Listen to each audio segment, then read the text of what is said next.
Olha só, em tempos de pandemia, muita gente viu a oportunidade de abrir o próprio negócio em casa. Mas esse assunto tem gerado muitas dúvidas em relação ao que pode e o que não pode nos condomínios. Sobre esse assunto, a gente fala agora com o advogado César Nantes, que é especialista realmente nessa questão aí de condomínios. Está conosco pela internet e traz as orientações sobre o home office. Tudo bom, doutor? Bem-vindo ao Cidade. Boa noite, é um prazer, muito obrigado. Essas questões aí eram questões que antes a gente não pensava que podia se discutir, né? Podia ser um problema para os condôminos, para os síndicos, mas até que ponto, né, esse home office pode ser encarado como um trabalho que você está fazendo dentro da sua residência e até que ponto pode prejudicar, de certa forma, os outros moradores? Realmente, logo no início do isolamento, das medidas de quarentena, nunca os condomínios eles estiveram tão lotados e nunca escutamos falar realmente tanto na questão do home office. Esse home office, onde aquele profissional liberal ou pequeno empresário, ele pratica as atividades dentro do apartamento, desde que ele não prejudique realmente as atividades do condomínio, que são residenciais, é permitido. Então, aquele contador, aquele advogado ou aquela pessoa que trabalha na área administrativa, que ela está atuando dentro do seu apartamento e que ele não está prejudicando a saúde, o sossego, a segurança e nem está onerando as demais unidades, é permitido. A gente tem que lembrar que o condomínio residencial, para que tenha uma alteração de destinação, ou seja, para que ele seja transformado num ambiente comercial, precisa de uma assembleia com 100% dos condôminos aprovando.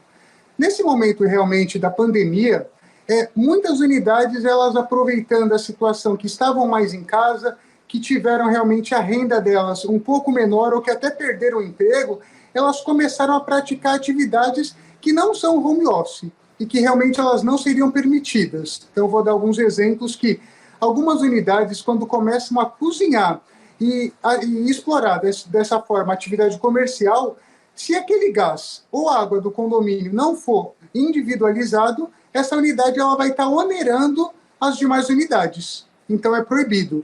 Aquela unidade também que começa a comercializar esses alimentos, de forma muito grande começa a existir o recebimento de diversos prestadores para retirar e para levar aquele alimento. Ele está colocando em risco também a segurança do condomínio. Então, esse tipo de atividade não pode. E a venda de alimentos durante a pandemia aumentou muito no condomínio. Essa venda através de aplicativo também foi algo que facilitou que muitas unidades começassem a exercer essa venda de alimentos de forma comercial e tudo isso começou a ser um problema dentro do condomínio. Então, cada caso é um caso, né, doutor? No caso, assim, condomínios, por exemplo, que tenham o gás natural, no caso, por exemplo, né, comum para todos. Se uma unidade vai cozinhar profissionalmente para vender, obviamente ela vai consumir um gás maior. Isso vai onerar, na verdade, todos os outros, né? Porque é a média do condomínio, no caso do gás natural. Aí esse ponto aí seria um ponto de proibição, vamos dizer assim. E aí, no caso, o síndico tem que atuar ou tem que ter uma denúncia para isso acontecer? Como é que funciona? Exatamente. Na maioria dos casos, o síndico ele acaba descobrindo ou com denúncias ou quando ele começa a verificar que aquela unidade está recebendo muitas pessoas para retirar alimento, para fazer toda essa logística de entrega. Esse exemplo do gás, esse exemplo da água, realmente, quando está onerando as demais unidades, não pode. E ainda na questão do gás, quando essa produção de alimentos ela fica muito grande, algumas unidades começam a utilizar fogão industrial, que muda até a forma da entrada do gás no apartamento, trazendo até risco para outras unidades. Então, isso é muito importante, o síndico ele fique atento. E quando o síndico ele descobre através de denúncia ou de alguma outra forma, ele precisa atuar. Ele precisa atuar inicialmente de forma administrativa, enviando uma advertência, enviando uma multa, e se ele não conseguir resolver nessa esfera administrativa, ele precisa buscar realmente o meio judicial para tal solução.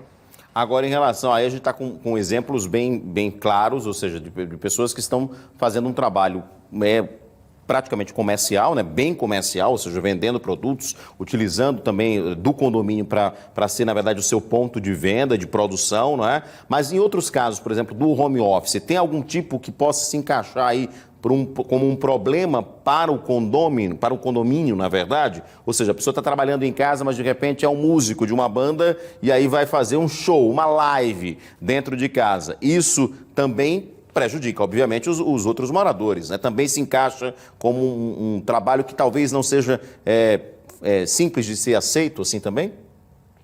Sim, realmente o home office ele é permitido e eu até cito que você nunca pode ferir os 3 S's.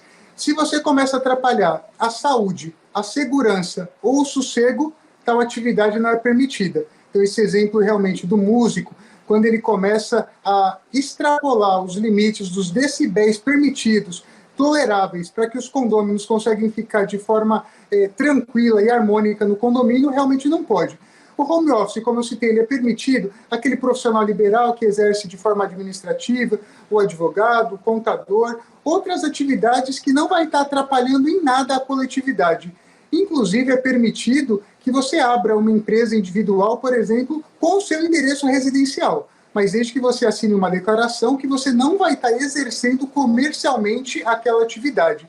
Existem casos, se você não comprovar nenhum prejuízo, que você não está onerando e que realmente seja uma atividade secundária, é permitido. Porque mesmo que você não estiver atrapalhando, não estiver onerando, mas provar que é uma atividade primária, ou seja, que você comprou aquele apartamento só para exercer esse tipo de atividade, também não é permitido.